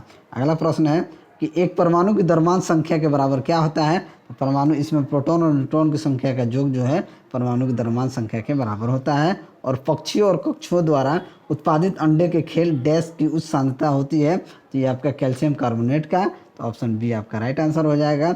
यदि एक गोलाकार दर्पण की वक्रता त्रिज्या 10 सेंटीमीटर है तो दर्पण की फोकस दूरी क्या हो जाएगी, फोकस दूरी क्या होती है, वक्रता त्रिज्या का आधा होता है, तो 5 हो जाएगा, 10/2 यानी कि 5, तो ऑप्शन डी यहाँ पे सही उत्तर हो जाएगा। निम्नलिखित में से कौन सही ढंग से मेल नहीं खाता है, तत्व अनुपात परमाणु द्रव्यमान मेल नहीं खाता है, तो क्लोरीन 36.5 मेल नहीं खा रहा है। निम्नलिखित में से कौन एक क्षार नहीं है, तो एस्पिरिन जो होता है ये क्षार नहीं होता है, तो ऑप्शन सी आपका राइट आंसर हो जाएगा। अम्ल वर्षा क्यों होता है, तो ये जीवाश्म ईंधन के दहन से वायुमंडल में कार्बन, नाइट्रोजन और सल्फर के ऑक्साइड निर्गत होते हैं। चलिए अगला प्रश्न है, जैसा कि हम धातुओं की विद्युत श्रृंखला में नीचे जाते हैं प्रतिक्रियाशील होती है, प्रतिक्रियाशील क्या होती है, कमी होती है, तो ऑप्शन ए आपका सही उत्तर हो जाएगा। और ध्वनि तरंगों की आवृत्ति रेंज क्या है जो मानव कान सुन सकता है, तो लगभग 20 हर्ट्ज से लेके 20,000 हर्ट्ज के बीच, तो ऑप्शन बी आपका सही उत्तर हो जाएगा। मिथाइल बेंजीन में विघटित HClG लिटमस पेपर पर कोई परिवर्तन नहीं दिखता है, क्योंकि कोई भी मुक्त हाइड्रोजन प्रोटॉन उपलब्ध नहीं है, तो ऑप्शन डी आपका राइट आंसर हो जाएगा। और 10 न्यूटन का बल शुरू में विराम अवस्था से 5 किलो की वस्तु पर काम करता है, तो वस्तु की गति से पहले सेकंड के दौरान बल द्वारा किया गया कार्य क्या हो जाएगा, एफ बराबर क्या हो जाएगा, एम ए, तो ए बराबर क्या हो जाएगा, एम बराबर हो जाएगा F/A, यानी कि ये 10/5 यानी कि 2 मीटर पर सेकेंड स्क्वायर। तो विराम गति से S बराबर UT plus half AT square, यानी कि अब देखिए S बराबर UT plus half AT square करेंगे, S बराबर UT plus half AT square होगा, तो इनिशियल वेलोसिटी 0 है तो ये 0 हो जाएगा, ये हो जाएगा हाफ, 2 गुना त्वरण हमारा कितना आया है, टी कितना है, 1 है, त्वरण 1 है, टी 1 है, तो 1 × 1 2 कट जाएगा, ये आपका 1 मीटर रह जाएगा। तो W बराबर क्या होता है, F × S, यानी कि 10 गुना 1 कितना 10 हो जाएगा, 10 गुना 1 10 जूल, तो हमारा आंसर क्या हो जाएगा, option B, option B is the right answer. अगला प्रश्न है कि 51 ग्राम अमोनिया में कितने मोल मौजूद होते हैं, तो 51 ग्राम अमोनिया, अमोनिया का होता है NH3, यानी कि 14 + 3 17, यानी दिया गया द्रव्यमान बट्टा 51/17, 17 × 51 यानी कि 3 मोल। निम्नलिखित में से कौन सा कथन विस्थापन के बारे में सही नहीं है, तो विस्थापन के बारे में यह शून्य नहीं हो सकता है, तो ऑप्शन बी क्या हो जाएगा, सही नहीं है। यदि 20 किलोग्राम द्रव्यमान की एक वस्तु 2 मीटर पर सेकेंड के त्वरण के साथ गति करती है, तो इस पर लगाए गए बल का मान कितना होगा, बल का मान पूछ रहा है। F बराबर क्या होता है, M में 20 × 2 यानी कि 40 न्यूटन, तो ऑप्शन डी आपका राइट आंसर हो जाएगा। चलिए अगला प्रश्न है कि निम्नलिखित में से कौन सा प्लेटी हेलमिंथ्रिन से संबंधित है, तो कौन संबंधित है, तो लीवर फ्लूक, तो ऑप्शन ए आपका राइट आंसर हो जाएगा। माइटोकॉन्ड्रिया में डैश किसका उपयोग करके पाइरोवेट को तोड़ा जाता है, तो ये आपका ऑक्सीजन O2 का, तो ऑप्शन ए आपका राइट आंसर हो जाएगा। अगला प्रश्न है, स्थिर और वर्तमान बिजली के संबंध में निम्नलिखित में से कौन सा कथन सही है, सही कथन पूछ रहा है, तो स्थैतिक बिजली इलेक्ट्रिक चार्ज के साथ आराम करती है, क्या हो गया, आराम करती है, जबकि वर्तमान बिजली गति में इलेक्ट्रॉन चार्ज से संबंधित है, तो ऑप्शन ए आपका राइट आंसर हो जाएगा। CH3CH2 किसका एक उदाहरण है, तो ये आपका अल्कोहल का, तो ऑप्शन ए यहाँ पे सही उत्तर हो जाएगा। यदि किसी वस्तु की त्रिज्या r एक वृत्ताकार पथ के चारों ओर घूमने में t सेकंड लेता है, तो v द्वारा किया गया v द्वारा डैश होगा, v द्वारा क्या हो जाएगा, v बराबर क्या हो जाएगा 2πr/t, option C. Hydrogen carbon जैसा होता है, तो हाइड्रोजन जो है एक समान अपचयन गुण के कारण होता है, तो ऑप्शन डी यहाँ पे सही उत्तर हो जाएगा। और पेट एक डैश है, पेट क्या है, तो पेट एक अंग होता है, तो ऑप्शन सी आपका सही उत्तर हो जाएगा। और सामान्य मासिक धर्म आमतौर पर डैश दिनों तक रहता है, तो ये लगभग 2 से 8 दिन तक रहता है, तो ऑप्शन ए आपका राइट आंसर हो जाएगा। एक तत्व जो कमरे के तापमान पर ठोस होता है और तरल में बदले बिना वाष्प में बदल जाता है, तो वो क्या होता है, आयोडीन, तो ऑप्शन ए आपका राइट आंसर हो जाएगा। और किसी वस्तु में गतिज ऊर्जा होने के लिए निम्नलिखित में से किस स्थिति की आवश्यकता होती है, तो उसे यह गति में होना चाहिए, तो ऑप्शन ए आपका राइट आंसर हो जाएगा। 35 वाट बराबर होता है, तो 35 वाट जो है 35 जूल पर सेकेंड के बराबर होता है, तो ऑप्शन सी जो है आपका सही उत्तर हो जाएगा। चलिए सेट नंबर 10 देख लिए, अब सेट नंबर 11 का प्रश्न देखते हैं सेट नंबर 11 जो कि 3 दिसंबर 2018 का शिफ्ट 2 में पूछा गया है। रक्त और हड्डियाँ डैश के उदाहरण होते हैं, तो ये संयोजी उत्तक के उदाहरण होते हैं, तो ऑप्शन डी आपका राइट आंसर हो जाएगा। और 257 डिग्री सेल्सियस पर जल की भौतिक स्थिति क्या होगी, तो गैसीय होगी, तो ऑप्शन ए आपका राइट आंसर हो जाएगा। और निम्नलिखित में से किस नियम के अनुसार दिए गए रासायनिक पदार्थ में हमेशा वही समान तत्व हैं जो वजन से एक निश्चित अनुपात में संयुक्त होते हैं, ये स्थिर अनुपात का नियम है, तो ऑप्शन ए यहाँ पे सही उत्तर हो जाएगा। एक अचल स्थान से चलकर सोने का वेग साइकिल द्वारा 30 सेकेंड में 6 मीटर पर सेकेंड हो जाता है, तो साइकिल का त्वरण ज्ञात कीजिए। क्या ज्ञात करना है, त्वरण। तो v बराबर क्या होगा, u प्लस 80, इनिशियल वेलोसिटी 0 है, तो यहाँ से अगर देखेंगे तो a बराबर क्या हो जाएगा, v बटा टी। v कितना है जी 6 और t कितना है 30, 6 5 30, 1/5, यानी कि त्वरण क्या हो जाएगा 0.2 मीटर पर सेकेंड स्क्वायर, तो ऑप्शन डी सही हो जाएगा। अगला प्रश्न है डैश के अतिरिक्त धातु मूल ऑक्साइड बनाने के लिए ऑक्सीजन के साथ प्रतिक्रिया करते हैं, यानी कि सोना और प्लेटिनियम के अतिरिक्त धातु मूल ऑक्साइड बनाने के लिए ऑक्सीजन के साथ अभिक्रिया करते हैं। रासायनिक उर्वरक उपज में सुधार करते हैं, लेकिन कुछ मौसमों के बाद मिट्टी की निम्न गुणवत्ता के कारण उपज कम हो सकता है। मिट्टी की गुणवत्ता में सुधार के लिए निम्नलिखित में से क्या उपयोग किया जा सकता है, तो इसके गुणवत्ता के लिए कास्टिक चूना का उपयोग किया जा सकता है, तो ऑप्शन ए यहाँ पे आपका सही उत्तर हो जाएगा। डैश को क्विक लाइम भी कहा जाता है, तो कैल्शियम ऑक्साइड को क्विक लाइम भी कहा जाता है, तो ऑप्शन डी जो है आपका राइट आंसर हो जाएगा। और निम्नलिखित में से कौन सा पौधा थैलोफाइटा समूह से संबंधित नहीं रहता है, तो थैलेफाइटा समूह मार्सिलिया जो है थैलाफाइटा समूह से संबंधित नहीं है। प्रतिदिन 8 घंटे के लिए 100 वाट के इलेक्ट्रिक लैंप का उपयोग किया जाता है, तो 3 दिनों में लैंप द्वारा खपत की गई ऊर्जा की इकाई गणना कीजिए। ठीक है, तो दिनों की संख्या कितनी है, 3 दिन, 8 घंटा जलता है जी, 8 गुना 100 यानी कि 800 वाट, यानी कि 2400 वाट। 2400 वाट एक यूनिट में 1000 वाट होता है, तो इसे 1000 से भाग दे देंगे तो ये हो जाएगा 2.4 यूनिट, तो ऑप्शन डी आपका राइट आंसर हो जाएगा।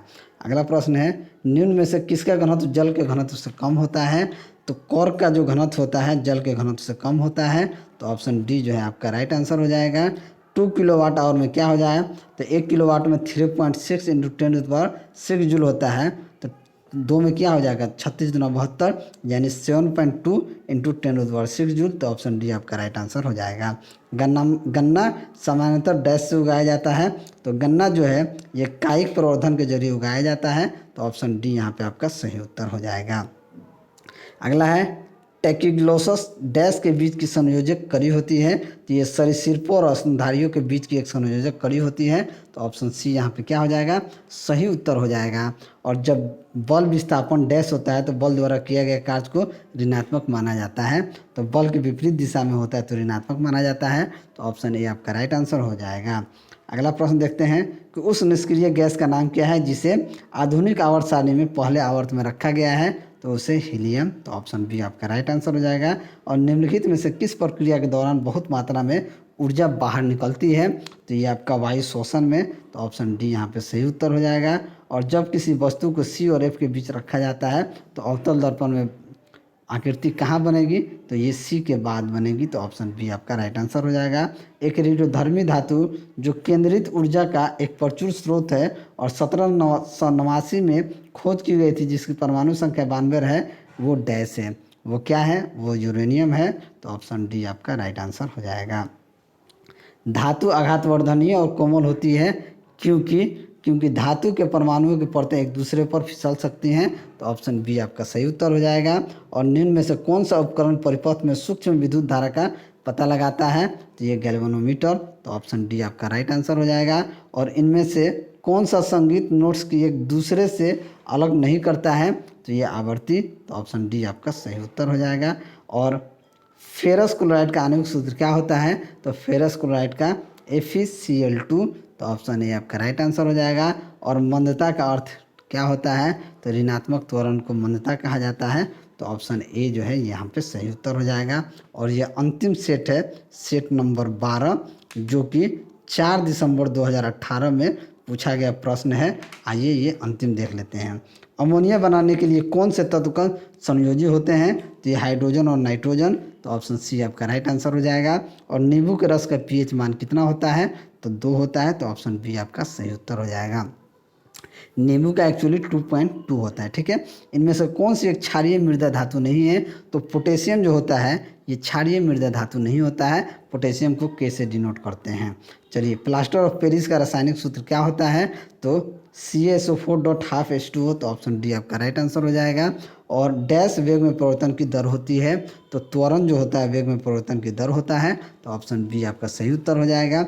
और संदेशों को संचालित करने के लिए तंत्रिका ऊतकों का कार्य क्या होता है? तो पूरे शरीर में होता है। तो ऑप्शन डी यहाँ पे सही उत्तर हो जाएगा। और नाइट्रोजन का आणविक द्रव्यमान 28 है और इसका परमाणु द्रव्यमान 14। तो नाइट्रोजन का परमाणुकता कितना हो जाएगा? 28/14 यानी कि 2। तो ऑप्शन डी आपका राइट आंसर हो जाएगा। 5.5 किलोवाट आवर में कितना होता है? तो 1 किलोवाट आवर में 3.6 इंटू 10⁻6 जूल होता है। तो 3.6 को 5.4 से गुना कर देंगे तो ये लगभग 19.44 इंटू 10⁻6 जूल आ जाएगा। निम्नलिखित में से किसके केवल परिणाम है और कोई दिशा नहीं है? तो कार्य का केवल परिणाम है, कोई दिशा नहीं है। निम्न में से कौन सा पौधा टेरिडोफाइटा का श्रेणी का है? तो श्रेणी का है तो मार्सिलिया जो है, मार्सिलिया टेरिडोफाइटा का श्रेणी का है। तो ऑप्शन बी आपका सही उत्तर हो जाएगा। और निम्नलिखित में से क्या अधातु के संबंध में सही नहीं है? तो ठोस अधातु नरम और चमकीला होता है, यही सही नहीं है। चलिए अगला क्वेश्चन देखते हैं कि चलती हुई बस में रुकने के लिए ब्रेक लगाने पर यात्री आगे की ओर गिरने लगता है और रुकी हुई बस की गति करने पर पीछे की ओर गिरने लगता है। यह डैश के कारण होता है? तो ये जड़त्व के कारण होता है। तो ऑप्शन डी यहाँ पे सही उत्तर हो जाएगा। और मानवीय इंसुलिन का वाणिज्यिक उत्पादन निम्न ट्रांसजेनिक जाति होता है? तो ये आपका एस्केरिसिया में होता है। तो ऑप्शन ए आपका राइट आंसर हो जाएगा। और एक घर में एक महीने के दौरान 245 यूनिट ऊर्जा की खपत होती है। तो जूल में यह कितनी ऊर्जा होगी? तो जूल में देखा जाए तो 1 यूनिट बराबर क्या होता है? 3.6 इंटू 10⁻6 जूल होता है। तो हम कह सकते हैं 245 को 3.6 इंटू 10⁻6 से जैसे ही गुना करेंगे हमारा 882 इंटू 10⁻6 जूल आ जाएगा। तो ऑप्शन डी आपका सही उत्तर हो जाएगा। यह शक्ति और समय का परिणाम है। इसकी इकाई WS और किलोवाट, इसे क्या कहा जाता है? इसे विद्युत ऊर्जा कहा जाता है। तो ऑप्शन बी यहाँ पे सही उत्तर हो जाएगा।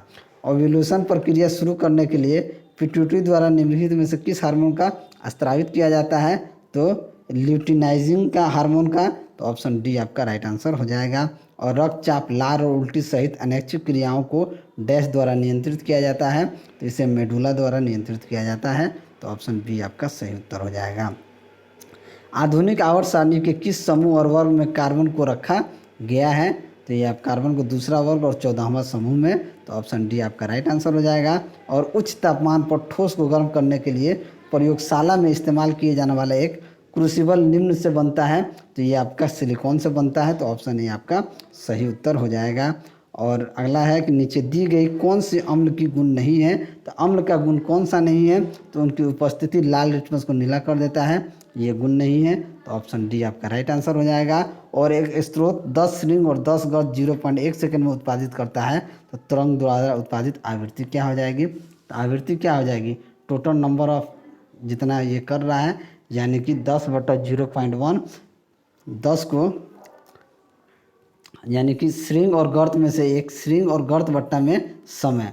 तो 10/0.1, तो 10 से ऊपर नीचे करेंगे तो 100/1 यानी कि 100 हर्ट्ज। तो ऑप्शन डी जो है ये आपका सही उत्तर हो जाएगा।